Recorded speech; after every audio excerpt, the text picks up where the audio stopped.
Today is talking all about those resistant clients. Have you ever had those hypnosis clients where you try a technique or two and it just doesn't work for them, or you're trying to get them to visualize something and they do something else, or they're not able to grasp whatever it is that you're trying to get them to do? This video is all about that. And in particular, there are three very common questions with regards to client resistance that I'm going to answer today. So let's just begin. First one is that dreaded, I wasn't able to hypnotize my client. They were conscious the entire time. What do I do with this? And so, depending on the methodology that you're trained in, is going to vary, really, right? It's very difficult to actually give a firm answer unless we are talking about it in great details as to what you did, how the client responded, etc. Having said that, one of the main reasons why clients become resistant to the hypnosis is that they just don't do that technique. Like, it's just not how their brain works. So if you were trained to count from 10 to 1 and get them down to the stairs for the induction, and somehow they cannot visualize stairs, getting them to visualize an elevator maybe could help, maybe could worsen things, right? Some people have a very difficult time grasping the word go deeper as well. What does that mean? Right? What does that mean? For someone who is hyper vigilant, relaxing is very, very difficult for them. So we're trying to do something that a client is already resistant to doing. That is one of the reasons why you cannot hypnotize your client. They are on guard and for good reason, right? You know that if someone has undergone chronic stress and even a lot of trauma in their lives, they're going to be on guard. Their autonomic nervous system is like, ding, ding, ding, ding. Everything is a threat. And so, by you getting them to be vulnerable by going deeper, is going to trigger that resistance. And so, what you want to do instead is when a client resists, explore it. That is it.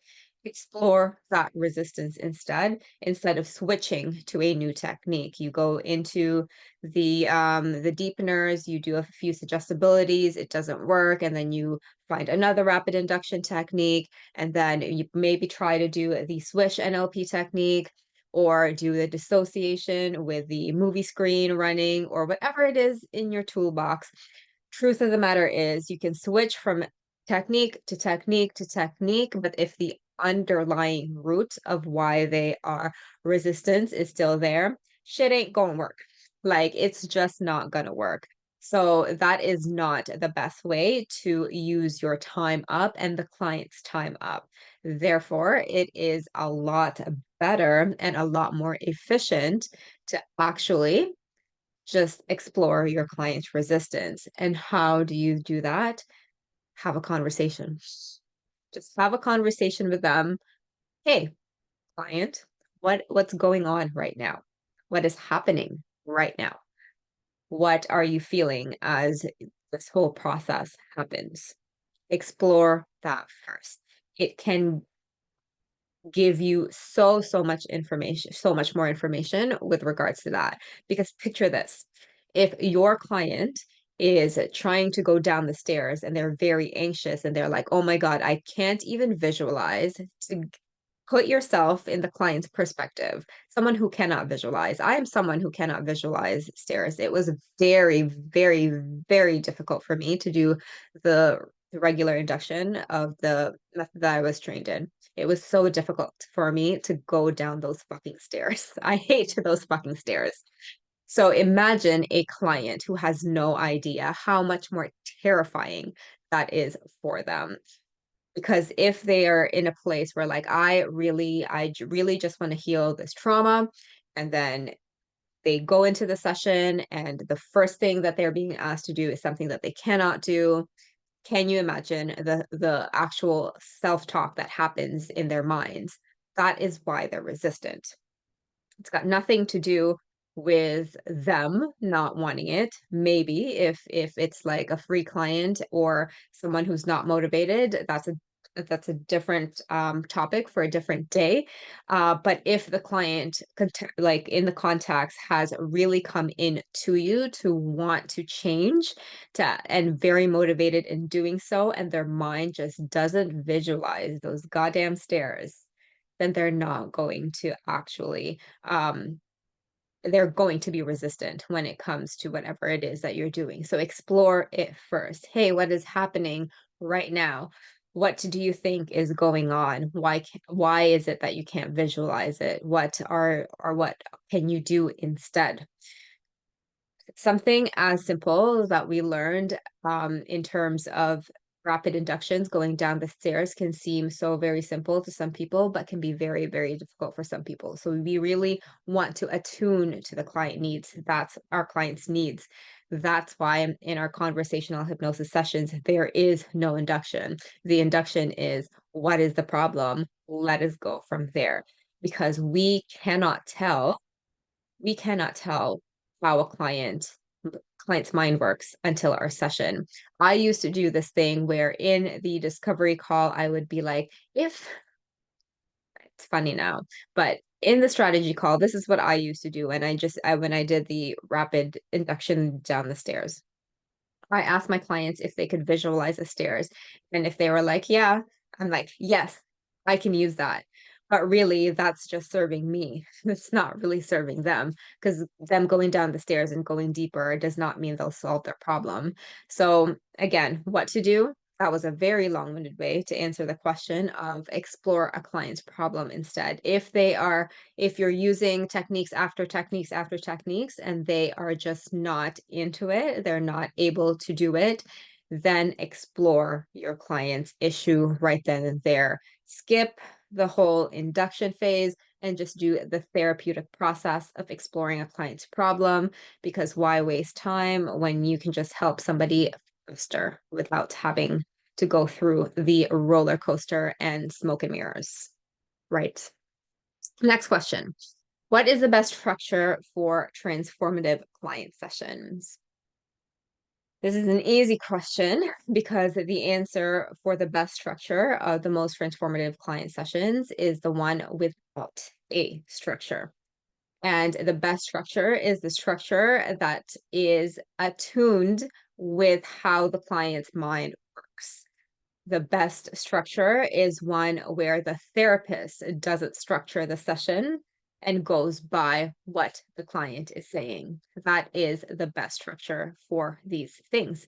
And so what you want to do, what you want to start thinking about. And I totally get this because in our regular trainings, we were taught to have the structure of induction, deepener, suggestibility. If you're trained in a regression, if regression doesn't work, then you can maybe have them imagine that they are in their room as a child. And then the audios, that kind of thing, right? We were told about the structure, but we were not taught what to do when the structure doesn't fit the client's brain, which is going to be the normal thing for most of our sessions, right? So the best structure is really, this is what I teach my conversational hypnosis students, is this. Ask your question, which is really a simple question. This is the best question to start your session, which is, what's the problem? Or a derivative of that. What is the problem?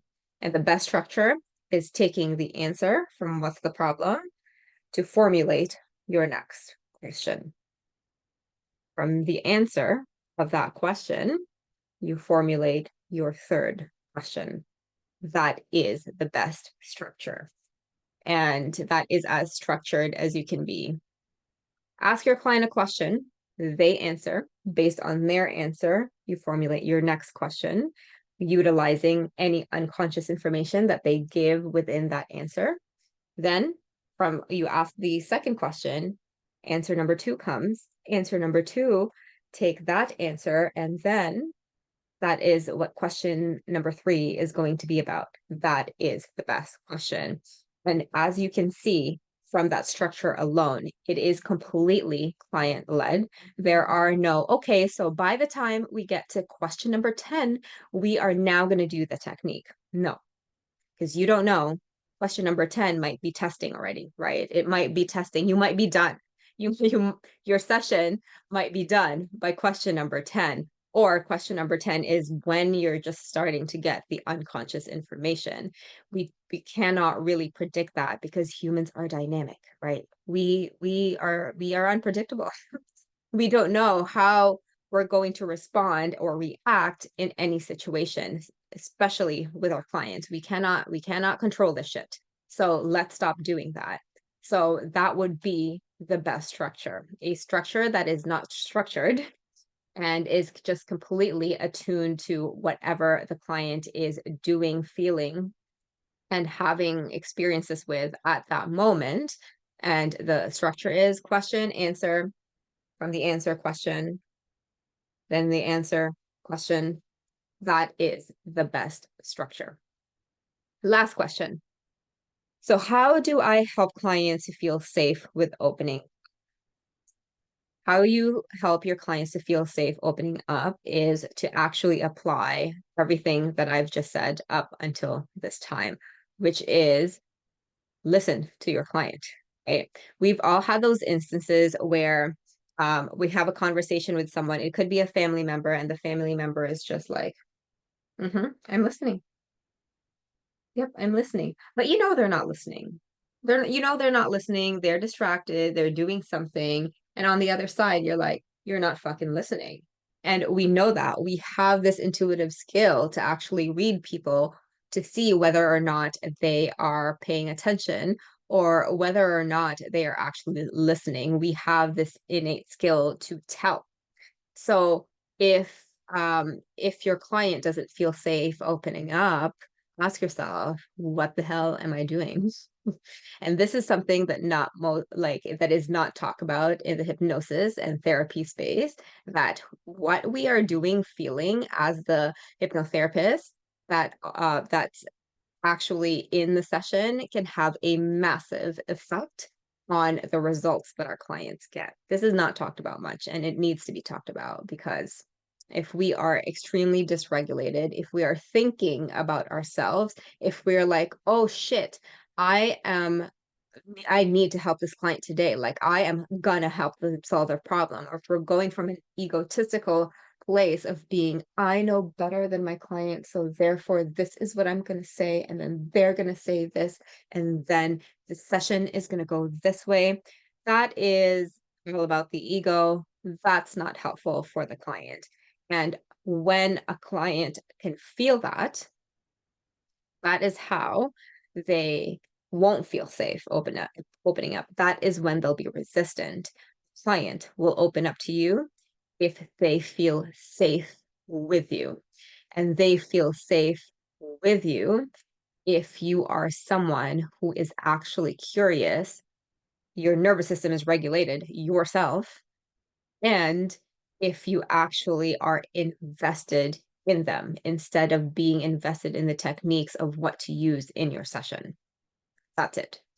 That is as simple as can be, not easy, of course, because there's a lot of moving parts. We want to be self-aware as to what we're doing. We want to be self-aware, not just before, like I know that a lot of hypnotherapists have their before practice of how to ground themselves, which is great. But during the session, when things come up, especially if there are things that come up within your clients that you also need to be working on, and you are triggered yourself and you're like, shit, I have the same problem, that is really going to negatively affect the session if you don't know how to bring yourself back to regulation. That's why nervous system regulation practices are so important for us as the facilitators of change, because it has a big effect. And clients will not feel safe if we ourselves are in a place of feeling threatened. It just makes sense, right? If I'm over here completely scared and I'm like, we decided that we were gonna go like bungee jumping or something, right? It's you and I, we decided we're gonna be bungee jumping. It was my idea, and I go to the bungee jumping place and I'm like, oh my God, I am so terrified. Like we're gonna die here. Like this is the worst thing ever. I feel safe bungee jumping with me. No. Because that just makes sense, right? So it's the same thing. If we have our own shit, and I know that challenges happen as humans, that's part of it, and that's not to discredit it. It's really just very important to know what we are doing because it highly influences our client, whether we are aware of it or not, because it's unconscious. It's through our body language. It is through how we are carrying ourselves. So if you want to help clients feel safe opening up, you got to cultivate that safety within yourself first, right? And so, what practices are you using? How are you ensuring that not only are you doing things before and after, which is what what most therapists already have, but what are you doing during when shit comes up in your sessions and you're like, especially if you're trained in regression and a lot of really traumatic, really unbelievable things are coming up in your sessions. And what are you doing when you hear those things? How are you responding? How are you reacting? That is the personal development journey that you get to have because this is what's going to affect your service. Again, if a client doesn't feel safe with you, it's definitely has something to do with their own internal state and where they are in terms of their threat detection system. But also at the same time, if they've already paid you and they are still and they're still not feeling safe, then it's time to look at the mirror and see what you're doing in your sessions because that can potentially have a big effect in their safety, in their feelings of safety. But what you can do right now is to be honest with yourself and look at yourself within the sessions and ask yourself if you are someone who is actually listening to your clients and giving them the space to open up without you judging. Because in the hypnotherapy space, there's a lot of judgment. Like we are in the spaces, I can see it, right? To judge is human, that is normal. But judging a client, and this is what I mean by judging a client. Client comes in and they are like, "Oh my, I have all of this childhood trauma. I want to deal with it." And then the therapist goes, "Okay, let's immediately regress because I know that childhood trauma regression works." Even though that might not work for client. That is a form of judgment that we also want to avoid.